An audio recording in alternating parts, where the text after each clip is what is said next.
Azerbaijan की राजधानी Baku में जलवायु परिवर्तन पर वैश्विक बैठक चल रही है। इस बैठक का हिस्सा भारत भी है और जो बड़ी खबर सामने आ रही है उसके मुताबिक भारत ने ग्लोबल साउथ के लिए सालाना 300 अरब अमेरिकी डॉलर के जलवायु वित्त पैकेज को खारिज कर दिया है। भारत का ये कदम कई देशों को झटका देने जैसा है, लेकिन भारत ने अपना स्टैंड रखते हुए ये बात कही है कि ग्लोबल साउथ के लिए वित्तीय मदद का 300 अरब अमेरिकी डॉलर का आंकड़ा उस 1.3 लाख करोड़ अमेरिकी डॉलर से बहुत कम है। भारत अकेला देश है जिसने ये साहस दिखाया है।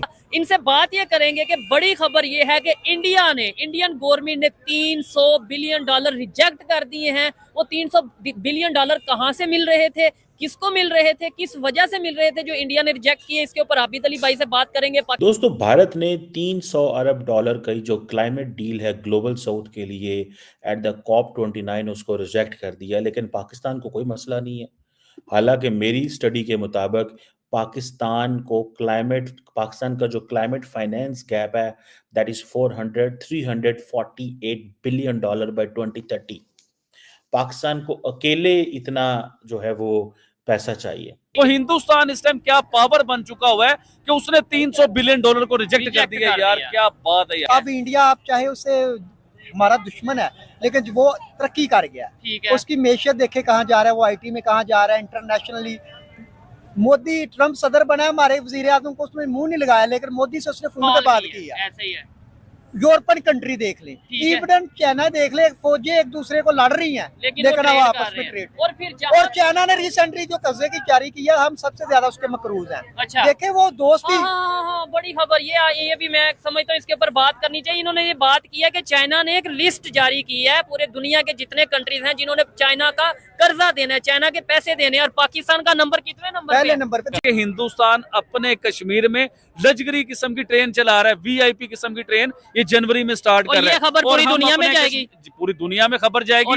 और मैसेज क्या जाएगा हिंदुस्तान के लिए, और पाकिस्तान के कश्मीर की आज की खबर क्या जाएगी कि कर्फ्यू लगा हुआ जी, पूरा कश्मीर बंद है, पाकिस्तान का बिल्कुल कर्फ्यू है। IMF हमारा दादा परदादा हर चीज IMF बन चुका हुआ है, और उससे हम 4-5 बिलियन डॉलर लेने के लिए नाक रगड़ते हैं, उसकी शर्तें मानते हैं, ईच एंड एवरीथिंग जो भी वो कहते हैं हमें मानना पड़ता है, चाहे वो हमारे हक में बेहतर हो चाहे हमारे हक में नुकसान हो।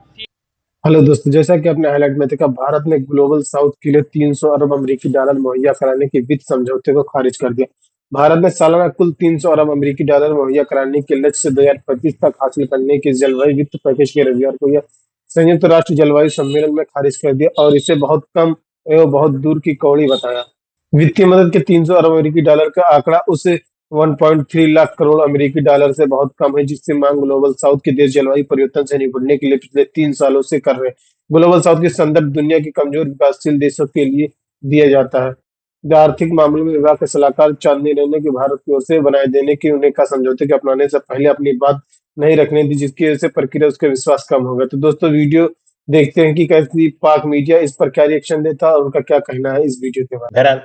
द क्वेश्चन इज कि इंडिया कहता है कि नहीं, हम ये 300 बिलियन डॉलर की डील जो कि 2035 तक दी जा रही है फॉर द ग्लोबल साउथ, हम इसको रिजेक्ट करते हैं। ये एक UN क्लाइमेट कॉन्फ्रेंस जो है जो अभी बाकू अजरबैजान के अंदर हुई है, वहां पे बात हुई है। India is saying this is too little and too distant. एक तो 2035 और 300 अरब dollar. So India is basically asking for 1.3 trillion dollar for the global south. और ये वो कह रहे हैं कि वो हम पिछले कितने सालों से कह रहे हैं कि ये पैसा कम से कम 3 सालों से इंडिया कह रहा है। पाकिस्तान ये बात क्यों नहीं कर रहा? पाकिस्तान इस मसले को क्यों नहीं उस तरह उठाया कि इंडिया की जो गवर्नमेंट है वो over the period of time, आपको पता है कि ग्लोबल साउथ के हवाले से वो अपनी एक मोनोपोली, हेजमनी, इन्फ्लुएंस अपने आप को प्रोजेक्ट करते हैं कि ग्लोबल साउथ जो है वो हमारे लिए बड़ा जरूरी है। लेकिन इसमें इंटरनेशनल कम्युनिटी जो है वो ये कहती है कि ये 1.3 ट्रिलियन डॉलर जो है it's a lot of money. अगर इंडिया कहता है कि 1.3 ट्रिलियन, यानी कि इंडिया 1000 अरब डॉलर की बात कर रहा है मजीद, और वो भी 2035 तक जो है वेस्टर्न वर्ल्ड कह रही है। इंडिया कह रहा है नहीं, 1.3 ट्रिलियन डॉलर 2030 तक चाहिए। अच्छा, पाकिस्तान अकेला इससे बहुत ज्यादा मुतासर हो रहा है। Pakistan itself is getting affected by this environmental challenges के साथ। लेकिन इंडिया ने इस पे ज्यादा खुल खिला के बात की है, और मेरे ख्याल है कि यही वजह है कि that gives India a sort of, यही तो चीज करने की जरूरत थी। इंडिया यही तो चीज करके बेसिकली अपने आप को प्रोजेक्ट कर रहा है एज ए ग्लोबल साउथ के लीडर में। ये आपके मुंह से सुन रहा हूँ कि हिंदुस्तान ने $300 बिलियन रिजेक्ट कर दिए हैं। ठीक है। ये सिर्फ हिंदुस्तान नहीं है, इसमें और भी कंट्रीज हैं जिन्हें $300 बिलियन की ऑफर्स हुई मतलब थी, सब कंट्रीज को मिला के 300 बिलियन। और ये वो जो पोल्यूशन जो हो रहा है ना, उसके लिए $300 बिलियन की हाँ, बिल्कुल इंडिया ऐसे। को ऑफर हुई थी। ठीक है। लेकिन बड़ी बात है कि हिंदुस्तान ने इतनी बड़ी रकम, इतनी बड़ी दौलत, इतने ज्यादा डॉलर, $300 बिलियन होते हैं, उसे रिजेक्ट कर दिया है। ठीक है। उसे बिल्कुल रिजेक्ट कर दिया। उन्होंने कहा जी इसे अगर $300 बिलियन हमें देने हैं तो प्रॉपर एक प्रोसीजर के साथ, प्रॉपर एक तरीके के साथ जो तरीका होता है उस तरीके से हमें दें। इस तरीके से हमें $300 बिलियन आपके नहीं चाहिए। हाँ। अब मैं आपको मेन मुद्दे के ऊपर लेके आता हूँ। $300 बिलियन होते हैं जो साहब, एक दफा इसे सोचा जाए $300 बिलियन। चले आपको $300 बिलियन के बारे में बताता हूँ। पाकिस्तान IMF से $3 बिलियन या $5 बिलियन के लिए नाक रगड़ता है अपनी, इवन के उनकी शर्तें भी मानता है। जो साहब ये शर्तें नहीं है तो और क्या है? बिजली का रेट कैसे निकलेगा? IMF कहेगा तो बिजली का रेट निकलेगा। गैस का रेट कैसे निकलेगा? IMF से निकलेगा। ईच एंड एवरीथिंग पाकिस्तान की कोई भी चीज है IMF के रेट से निकलेगी। आपका मोटरवे गिरवी रखवा देता है IMF, हमारे PIA को गिरवी रखवा देता है IMF। यानी कि IMF हमारा दादा परदादा हर चीज IMF बन चुका हुआ है, और उससे हम $4-5 बिलियन लेने के लिए नाक रगड़ते हैं, उसकी शर्तें मानते हैं। ईच एंड एवरीथिंग जो भी वो कहते हैं हमें मानना पड़ता है, चाहे वो हमारे हक में बेहतर हो चाहे हमारे हक में नुकसान हो। तो हिंदुस्तान इस टाइम क्या पावर बन चुका हुआ है कि उसने $300 बिलियन को रिजेक्ट कर दिया। यार क्या बात है यार। ठीक हो गया। अच्छा आबिद भाई, आपने पाकिस्तान की बात की, नो डाउट इस टाइम भी जो पाकिस्तान की सिचुएशन है, आप इसके ऊपर क्या कहना चाहेंगे? बहुत से लोग तो बात कर रहे हैं, इवन मेन स्ट्रीम मीडिया पे भी आप देख लें या ओवरऑल सोशल मीडिया पे भी जो इस टाइम पाकिस्तान की सूरत हाल है उसके ऊपर कोई ऐसा बात नहीं कर रहा। क्या कहना चाहेंगे? कोई बात करे ना करे, हम लोग तो मौजूद है भाई बात करने के लिए, और हमने तो सच बताना है, हमने कर देनी है बात। इस टाइम पूरा पाकिस्तान बंद है भाईजान।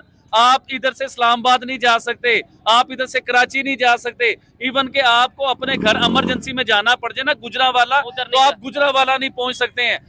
पाकिस्तान इस टाइम कंटेनरों का शहर, कंटेनरों का मुल्क बन चुका है। हमें बताया जाता तो भाईजान मैं तो आपको कहता हूँ चोइस साहब कि आप ये यूट्यूब का काम छोड़ो, ये कंटेनर का काम शुरू कर दो। पाकिस्तान में कंटेनर का बड़ा काम है। और देखें हम लोग कहते हैं जी हमने फलस्तीन जाना है जंग लड़ने के लिए, फलस्तीन जाना है लड़ाई लड़ने के लिए। आप भाईजान जैसे इस्लामाबाद नहीं जा सकते, फलस्तीन जाना तो बड़ी दूर की बात है। इवन के आप कश्मीर नहीं जा सकते। और कश्मीर की बात से मुझे याद आता है, देखें कश्मीर, इस टाइम कश्मीर में भी कर्फ्यू है चोइस साहब। हम लोग अपने कश्मीर में कर्फ्यू लगा दिया, कर्फ्यू लगा हुआ है, और हिंदुस्तान अपने कश्मीर में जनवरी में एक लश्करी मतलब VIP जो है ना ट्रेन चलाने जा रहा है वंदे भारत के नाम पे। हिंदुस्तान के उधर से दिल्ली से लेके और उधर के श्रीनगर तक जो है वो ट्रेन जाएगी। तो ये बड़ी जबरदस्त ट्रेन है। और मैं इधर ये बात करना चाह रहा हूँ, देखें हम लोग तो अपने कश्मीर में कर्फ्यू लगा रहे हैं, हिंदुस्तान अपने कश्मीर में ट्रेन चला रहा है। अबे नई यूथ, नई नस्ल को हम क्या मैसेज दे रहे हैं? आने वाली नई नस्ल हमारे पाकिस्तान के साथ होगी या हिंदुस्तान के साथ होगी? और हिंदुस्तान जो हमारे कश्मीरी भाई हैं वो हमारे साथ मिलना चाहेंगे, क्योंकि हम उनके साथ क्या हरकतें कर रहे हैं कि हमने कश्मीर को बंद कर दिया, हमने पंजाब को बंद कर दिया, हमने सिंध को बंद कर दिया, हमने बलूचिस्तान को बंद कर दिया, इवन के हमने पूरे पाकिस्तान को बंद कर दिया। तो ये कोई अच्छे मैसेज नहीं हम लोग दे रहे हैं। और मैं चोइस साहब इधर एक और बात करना चाहूंगा, आप अपने यूट्यूब पे या कहीं भी वोटिंग करवा के देख लें, कश्मीर की आवाम जो हालात हो रहे हैं, कश्मीर की आवाम पाकिस्तान के साथ आना चाहेगी, 80% लोग पाकिस्तान के साथ नहीं आना चाहेंगे, जो हमने हालात कर दिए हुए अपने मुल्क के। आपने ये कह दिया कश्मीर की वोटिंग करवा के देख ले, मैं कहता हूँ पाकिस्तान की वोटिंग कर, पाकिस्तान की पब्लिक, पाकिस्तान के यूथ की वोटिंग करवा के देख ले। 80% क्या 90% लोग यहाँ से जाना चाह रहे हैं। कोई UK जाना चाह रहा है, कोई यूरोप की किसी कंट्री में, कनाडा। पाकिस्तानी अवाम आप किसी से पूछ लें, ये हकीकत है ये। देखिए कोई UK, कनाडा, अमेरिका, दुबई, कहीं भी पाकिस्तानी कहता है कि बस हम किसी तरीके से चले जाएं, लेकिन निकलने का मकसद ये है ना कि उधर इंसान को इंसान समझा जाता है, इंसानियत को क्या, कुत्तों को वैल्यू देते हैं, जानवरों को वो लोग इज्जत देते हैं, वैल्यू देते हैं। इधर तो ना इंसान की इज्जत है ना वैल्यू है। अभी आप देख लें सड़कों पे क्या हो रहा है, इंसानों को मारा जा रहा है, कुत्ता बनाया जा रहा है इंसानों को। तो ये इंसानों के साथ ऐसा नहीं होता जो पाकिस्तान में हो रहा है। ठीक है, और बड़ा दुख होता है। मैं ये समझता हूँ कि जो इस टाइम सिचुएशन चल रही है, ऊपर से सोशल मीडिया हो या मेन स्ट्रीम मीडिया हो, उस चीज को कवर भी नहीं कर रहा, बता भी नहीं रहा कि रियलिटी क्या है। आम बंदे को शायद इस चीज का, भाईजान आए यहाँ पे, एक मिनट मैं आपसे भी बात करना चाहूंगा। इस टाइम जो पाकिस्तान की सूरत हाल है, आप अपनी मर्जी से यहाँ लाहौर से इस्लामाबाद जा सकते हैं? अपनी मर्जी से हम लाहौर से छदरे नहीं जा सकते। आप लाहौर से कराची, गुजरांवाला कहीं जा सकते हैं? नहीं जा सकते। तो हमने तो जंग लड़ने फलस्तीन जाना था। सर जंग दा हुण मैनूं लग रहा अपनी वाम नाल लड़ी जा रही है। अपनी वाम से जंग लड़ी जा रही है। नहीं तो ये इसका जिम्मेदार कौन है और ये क्या सिचुएशन क्या बनी हुई है? असल में सिचुएशन बनी हुई है, पाकिस्तान में दो पिलर हैं। ठीक है। एक अवामी पिलर है और एक ताकत पिलर वाला पिलर है। ठीक है। जिसे एस्टेब्लिशमेंट कहते हैं। ठीक है। अवामी पिलर और ताकतवर पिलर पे इस वक्त लड़ाई है। ठीक है। जिसका मुल्क को नुकसान हो रहा है। हाँ, नुकसान किसको हो रहा है? पाकिस्तान को। मेन चीज ये है, मैं लड़ूं आप लड़ूं, मेरा नुकसान हो या इनका नुकसान हो, एट दी एंड नुकसान तो पाकिस्तान। इन दी एंड दोनों पार्टियों को, खान साहब को भी, क्योंकि 70% 80% वाम पॉपुलैरिटी के साथ वो है। ठीक है। और जो एस्टेब्लिशमेंट हमारी जो पावरफुल सेक्टर है, ठीक है, उनको आपस में बैठना पड़ेगा ताकि मुल्क आगे निकले। लेकिन अवाम आपको नहीं आबिद भाई लगता है कि इस टाइम डरी हुई है, डर का माहौल है, इवन कोई बात करना बेहतर नहीं समझता, कोई मतलब कोई भी इस टाइम अपनी ओपिनियन देना जो डरते हैं? देखिए अवाम में डर है और बहुत ज्यादा डर है। अभी भाई ने स्टैब्लिशमेंट की बात की है, देखिए स्टैब्लिशमेंट भी पाकिस्तान की है ना। हाँ। पाकिस्तान से बाहर पब्लिक की तो किसकी नहीं है, है? पब्लिक की है ना। हमारे पैसे से उन्हें सैलरियां मिलती हैं, ठीक है। तो उन्हें भी पाकिस्तान के बारे में सोचना चाहिए। पाकिस्तान इस टाइम किस पोजीशन में, जो सब कर्जों में हम लोग हैं, खाने पीने के लिए हमारे पास नहीं है, बुरे हालातों में हम हैं, पूरी दुनिया में हमारी वैल्यू, लोग हमें समझते क्या हैं। अभी हम ये बात कर रहे हैं कि पाकिस्तान का हर इंसान जो है ना, पाकिस्तान को छोड़ के दूसरी कंट्री में जाना चाहता है। क्या वो भी आपको कबूल करते हैं? क्या वो आपको वीजा देते हैं? क्या वो अपने मुल्क में बुलाना चाहते हैं? अगर इधर से पाकिस्तानी कोई उधर चला जाए तो क्या हरकतें करता है? कोई उधर भीख मांगता है, कोई उधर करप्शन करता है, कोई उधर चोरी करता है, तो वो लोग भी हम लोगों से आगे चुके हुए हैं। हमारी अपनी हरकतें ही सही नहीं, हमारे किरदार ही सही नहीं है। मतलब ये है कि हम दुनिया से कटते नजर आ रहे हैं। पहले नेबर्स को नाराज किया, कहीं ना कहीं अफगानिस्तान, इंडिया का तो शुरू से ही कह दिया ना, है ही दुश्मन है, इसके लिए तो दोस्ती वाला हम सोच ही नहीं सकते। ठीक हो गया भाई, दुश्मन के साथ भी तल्लकात होते हैं। आपको किसने कहा कि दुश्मन के साथ कट आउट हो जाता है? दुश्मन के साथ कट आउट नहीं होता। आपकी ट्रेड चलती है, आपके और बड़े मामला चलते हैं, आपके स्पोर्ट चलते हैं, बहुत सी चीजें। इंडिया चाइना की भी तो ट्रेड चल रही है सर। अब इंडिया और चाइना की हम कितनी बड़ी जंग की बातें करते हैं जी। लद्दाख में जंग हो गई है, फौजें उतर गई हैं, ये हो गया वो हो गया, लेकिन उन्होंने आज तक ट्रेड बंद नहीं की, उन्होंने डायलॉग बंद नहीं किए। हाँ। लेकिन हम लोग तो डायलॉग भी बंद कर। और भाईजान आप ये देखें हमारे किस मुल्क के साथ तल्लकात अच्छे हैं, इस चीज को भी तो आप देख लीजिए। अच्छा, हमारे नेबर में इधर भाई से जो आपने खबर बताई है, जिसके ऊपर आपने बात की ना, इंडिया अपना कश्मीर में वंदे भारत ट्रेन दिल्ली से श्रीनगर जा रही है, ये सुन के हैरत होगी। पाकिस्तान साइड कश्मीर में कोई ट्रेन का ट्रैक ही नहीं है, वो वहाँ पे ट्रेन चलाने जा रहे हैं, और वहाँ के लोग फिर क्या सोचेंगे? एक्चुअली अक्सर में ना, अब जो थर्ड वार ये मैशत का मामला है, इकोनॉमी की। हाँ, हमारे पास आपको पता मांगे तांगे के जो 15-16 अरब जो स्टेट बैंक में पड़े हुए हैं, हमारा तो एग्जैक्ट नहीं है। अब इंडिया आप चाहे उससे हमारा दुश्मन है, लेकिन वो तरक्की कर गया है। उसकी मैशत देखे कहाँ जा रहा है, वो IT में कहाँ जा रहा है, इंटरनेशनली। मोदी ट्रम्प सदर बना है, हमारे वजीर आजम को उसमें मुंह नहीं लगाया, लेकिन मोदी से उसने फोन पे बात की है। ऐसे ही है।